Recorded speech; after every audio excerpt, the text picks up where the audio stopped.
Hari ini Sabtu 30 Agustus 2025, Komnas HAM ingin menyampaikan perkembangan pemantauan yang sudah kami lakukan sejak tanggal 28 sampai 30 Agustus terkait unjuk rasa yang terjadi di Jakarta dan berbagai tempat di Indonesia.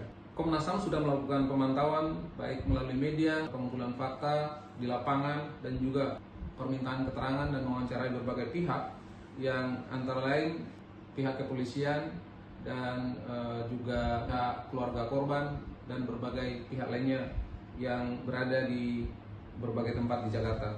Kami ingin menyampaikan 3 poin hasil pemantauan yang kami lakukan. Pertama, penanganan aksi unjuk rasa tanggal 28 Agustus telah mengakibatkan korban meninggalnya almarhum Afan Kurniawan serta korban luka yang dilarikan ke berbagai rumah sakit yang totalnya 17 orang, antara lain berada di Rumah Sakit Cipto Mangunkusumo, Rumah Sakit Pelni, dan Rumah Sakit Pusat Angkatan Darat Gatot Subroto. Yang kedua, Komnas HAM telah melakukan pemeriksaan terhadap 7 anggota BRIMOB yang menabrak almarhum Afan Kurniawan dengan menggunakan kendaraan taktis kepolisian, dan kemudian kami sudah melakukan pemantauan, sudah dan sedang melakukan pemantauan juga terhadap bagaimana proses pemeriksaan dilakukan oleh di Propam Mabes Polri terhadap 7 anggota BRIMOB tersebut.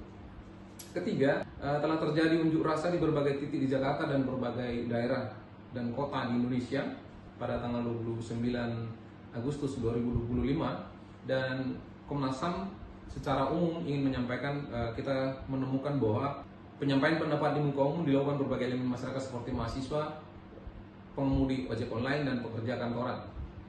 Nah, aksi unjuk rasa mulai berlangsung sejak siang hingga sore, dan kemudian Komnas HAM masih menemukan pelanggaran penyampaian pendapat di muka umum, diantaranya seperti vandalisme, kekerasan terhadap barang, pengrusakan, bahkan pembakaran gedung dan fasilitas umum yang sebagaimana kita saksikan juga di media-media yang sudah beredar, ya. Dan di sisi lain, kami juga masih menemukan tindakan pengendalian massa yang kelihatannya masih berlebihan, seperti penggunaan pelontar gas air mata dan diantaranya mengenai pemukiman penduduk di Jakarta.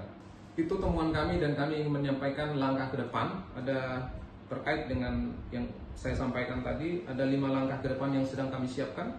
Pertama, kami akan memeriksa kendaraan taktis atau rantis yang digunakan oleh 7 personil dalam peristiwa yang menyebabkan meninggalnya saudara Afan Kurniawan. Dalam konteks ini kita sudah komunikasi dengan pihak di Propam, dan mereka bersedia jika kami juga melihat secara langsung kendaraan taktis itu dan mencoba melakukan pemeriksaan nanti. Dan yang kedua, meminta keterangan tambahan dari personel BRIMOB yang terkait. Barangkali beberapa yang dimaksud selain mereka yang langsung berada di dalam rantis, tapi juga yang berada di luar yang juga atasan mereka. Kemudian kami akan meninjau langsung lokasi pelindasan untuk mengukur dan melihat secara langsung seperti apa suasana psikologis dan suasana sosial saat itu ketika terjadi pelindasan. Dan kemudian kami akan meminta keterangan dari pihak Rumah Sakit Cipto Mangunkusumo dan Rumah Sakit Pelni terkait korban-korban yang di sana. Yang kelima, dan kami akan masih melanjutkan pemantauan secara langsung di berbagai tempat. Kami sudah membentuk tim kecil yang bekerja di masing-masing titik di Jakarta untuk melakukan pemantauan dan pengumpulan fakta dan data.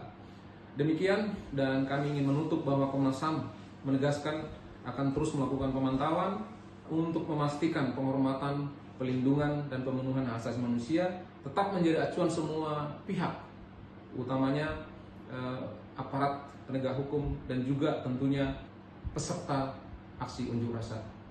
Terima kasih.